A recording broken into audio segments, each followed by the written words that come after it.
ষষ্ঠী পুজো অনেকবার দেখেছি, এমনকি পুজোর সময় আমি বসেওছি, কিন্তু এবারে ঠাকুরের কাছে বসাটা একটু অন্যরকম, একটা আলাদাই অনুভূতি। কারণ এবারে ষষ্ঠীতে কিন্তু আমি সোনা পাপাকে কোলে নিয়ে ষষ্ঠী মায়ের কাছে বসেছি।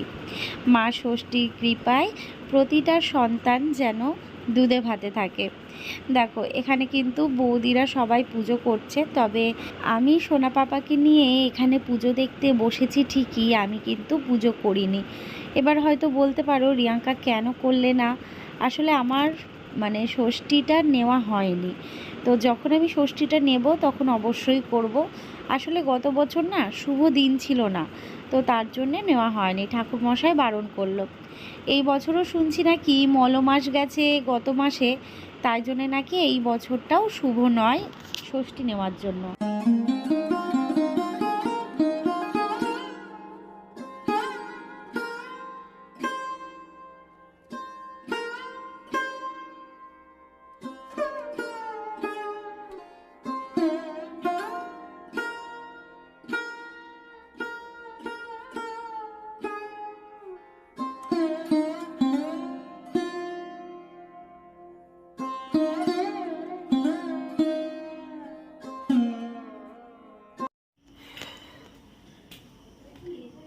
Hello everyone, good morning. আশা করছি সবাই খুব ভালো আছো। আমি রিয়াঙ্কা, নতুন একটা ব্লগে তোমাদের সবাইকে অনেক স্বাগত জানাচ্ছি। আর আজকে হচ্ছে শনিবার, আজ হচ্ছে ষষ্ঠী। কারা কারা জামাই ষষ্ঠীতে যাচ্ছ আর কার কার প্রথম ষষ্ঠী কমেন্ট করে জানিও, আর কারা কারা এই শনিবার দিনটাকে মানো সেটাও জানিও। আমার মনে হয় প্রত্যেকটা মানুষই মানে। পুজো দিয়ে আসলাম, পুজো দিয়ে আসলাম বলতে না, আমি এখনও ষষ্ঠী নিইনি, পুজোর ওখান থেকে আসলাম আর কি। আর একটু দক্ষিণা দিয়ে আসলাম, কিন্তু আমি অঞ্জলি দিইনি, উপোস করে রয়েছি কিন্তু অঞ্জলি দিইনি, কারণ ষষ্ঠী না নিলে তো সেটা করা সম্ভব নয়। আর এদিকে আমার বর বসেছে কাজে। আরও ছিদ্র করে দিচ্ছ কেন? এগুলো একটা করে ছিদ্র, তো এর নিচে জলই হয়ে টবগুলো নষ্ট হয়ে যাচ্ছে। ও আচ্ছা আচ্ছা, এই সবগুলোই যেহেতু দুটো তিনটে আছে 5টা 6টা করে ফুটো করে দিচ্ছি। ও তাহলে কি হবে, জলটা পুরো বেরিয়ে যাবে, তাহলে টব নষ্ট হবে না, গাছও নষ্ট হবে না। এই নাও। আরে আজকে অনেকগুলো করলাম, আবার পরে করবো। তো ষষ্ঠী মায়ের জল সব কালো হয়ে যাচ্ছে। এই হচ্ছে হ্যাঁ তাই তো, উপরে রাখতে হবে জানো, তুমি তো নিচে রেখেছো। ওই জন্যই তো এই যে এইটা যখন ঢাকা পড়ে যাচ্ছে ছাদে, জল তো বেরোচ্ছে না। হ্যাঁ ওটা বুঝতে পেরেছো। আর এই যে সাইড করে দিলে পরে সাইড দিয়ে বেরিয়ে যাবে। এই দুটো দিন বৃষ্টিতে ছাদের একদম বাজে পরিস্থিতি, আবার রোদ হলে ঠিক হয়ে যাবে। চলো এদিকে জামা কাপড় মেলা রয়েছে, নিচে যাই, গরম লাগছে। আগের দিনের ব্লগেও তোমাদের বলেছিলাম আমার হাতটাতে ব্যথা। সত্যি বলতে এতটা কষ্ট হচ্ছে মাঝের মধ্যে, কি বলবো, এক এক সময় মনে হচ্ছে সব ঠিকঠাক, কিন্তু আবার এক এক সময় মনে হচ্ছে অনেকটাই ব্যথা। তো যথারীতি আজকে যেহেতু শনিবার ডাক্তার বসবে, তো আমাকে নিয়ে যাচ্ছে ডাক্তারের কাছে। আর এইটুকু হেঁটে আসলাম, কারণ আমাদের এখানে এত কাদা কি বলবো। আজকে যেহেতু শনিবার রান্নাবান্নার খুব একটা চাপ নেই, আর আমরা আগামীকাল কিন্তু ষষ্ঠীর খাওয়া দাওয়াটা করব। যেহেতু আমাদের তেমন কোনো তো নিয়ম নেই, শুধু ওই খাওয়া দাওয়াই আর কি। তারপর বাড়ি চলে এসে এদিকে কিন্তু সকালবেলা পটল আলুর তরকারি আর আলু সেদ্ধ দিয়েই খেয়ে নিলাম। ছেলের তো স্নান হয়ে গেছে, আর ছেলেকে স্নান করাতে গিয়ে এই যে আমারও স্নান, আমি একটুখানি গায়ে জল ঢেলে নেবো। সকালবেলা তো স্নান করেছি। এদিকে ছেলের তাকটা গোছাতে হবে জানো তো, ওর নতুন জামা কাপড় কয়েকটা নেওয়া হয়েছে, 4-5টা মতো নেওয়া হয়েছে, কিন্তু ওইগুলো না এখন পরানো যাবে না, গরম তো, ঘরের মধ্যে একটু স্যান্ডো গেঞ্জি টাইপের পরালে ভালো হয়, তো ওই জন্যে এখান থেকে বার করবো। বাবা কোনটা পরবা?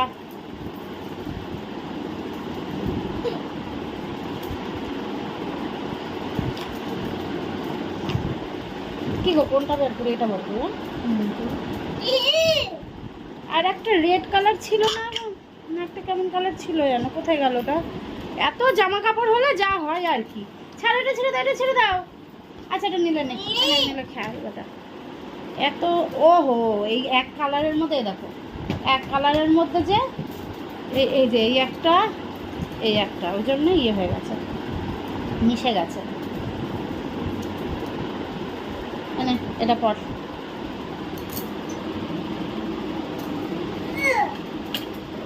এই হাত কাটা জামাগুলো এই গরমের মধ্যে এখন ঠিক আছে। হাত কাটা জামাই ওর জন্য অর্ডার দিয়েছি, কিন্তু ওই জামাগুলো না একটু বাইরে বেরোলো বিকেলের দিকে তাহলে পরানো ঠিক আছে, ঘরের মধ্যে না। এই যে এর মধ্যে রয়েছে সেট কয়েকটা, বুঝলে, ষষ্ঠীর জামা।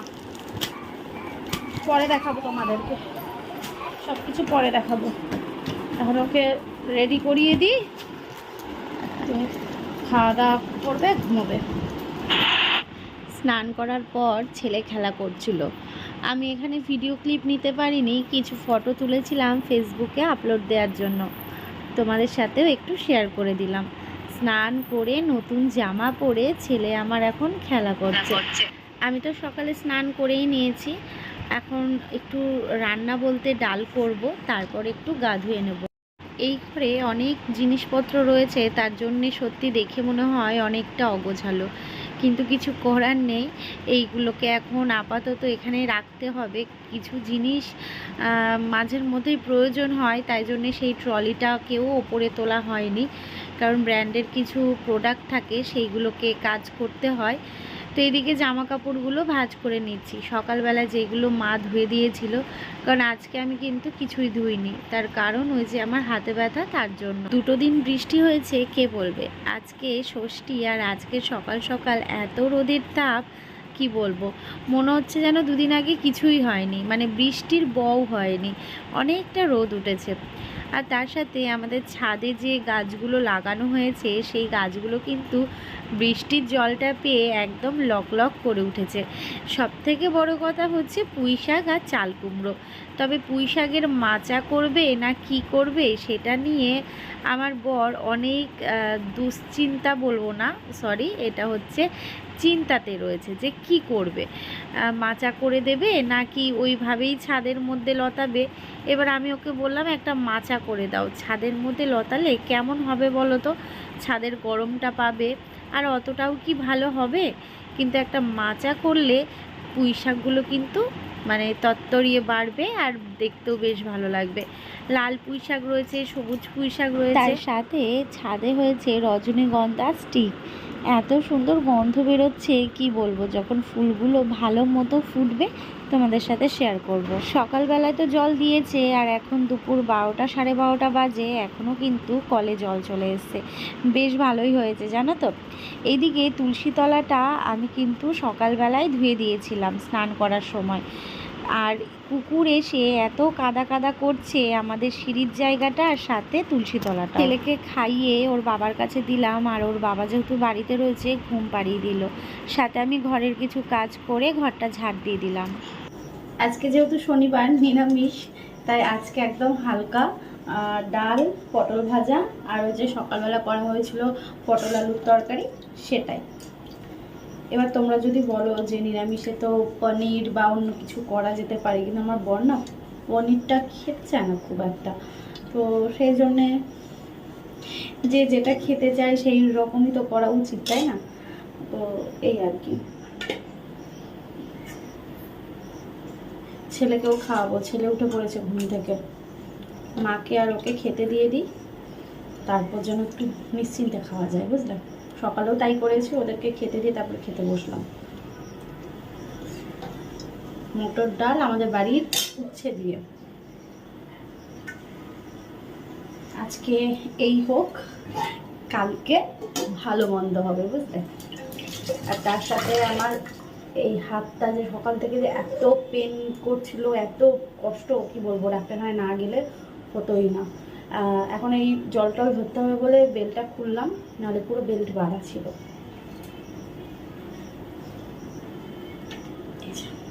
মায়ের আর ওর খাবারটা দিয়ে আসি।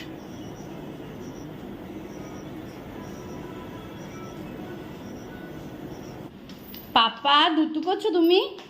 তুমি দুটু করছো? এই যে কে এসেছে, কে এসেছে? তুমি দরজা খুলতে চলে এসেছো। আমার নাচ হচ্ছে, এটা নাচ হচ্ছে, হ্যাঁ, দরজা খুলতে চলে এসেছে, কেউ আসেনি। ওঠো ওঠো ওঠো ওঠো, আসো আসো আসো, চলো। কেউ আসেনি বাবা, থাক। কি হা কি খাওয়া দাওয়া হয়ে গেছে? বলে আমি ফার্স্ট হয়ে গেছি। হ্যাঁ, আমি ফার্স্ট হয়ে গেছি তো না বাবা। চলো চলো।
আজকের দিনটা সকাল থেকে যে কিভাবে কাটলো কি বলবো। সকালবেলা গেলাম ডাক্তারের কাছে, তারপর তো বাড়িতে আসা, রান্নাবান্না করে খাওয়া দাওয়া, তারপর বিকেলবেলায় গেছিলাম ছেলেকে নিয়ে আরও একটা জায়গাতে।